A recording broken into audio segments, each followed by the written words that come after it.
એક વાર નહીં પણ વારંવાર વાંચજો. જીવનમાં ઉતારવા લાયક વાત છે. જ્યાં સુધી મોત ન આવે ત્યાં સુધી દિલ ખોલીને જીવો.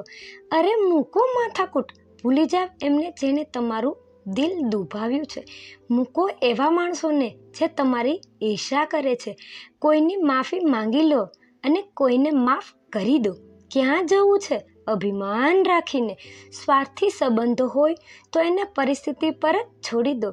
તમારી જોડે કોઈએ ખરાબ કર્યું હોય તો હિસાબ ઉપરવાળાને કરવા દો. બીજા શું કહેશે એ વિચારવાનું છોડી દો. મજાથી શોખ પૂરા કરો. ઉંમર સામું ના જોતા. આપણે કોઈને નડ્યા નહીં એટલે ઘણું. થોડું ખુદની મરજી મુજબ પણ જીવો. માંડ ઉપરવાળાએ મનુષ્ય દેહ આપ્યો છે તો જલસાથી જીવી લ્યો. કહેવત છે, ઝાકળ બેઠું પાંદડેને દાડીને શું ભાર. બસ એટલું જ હળવું જીવવું. શું રાગ દેશને શું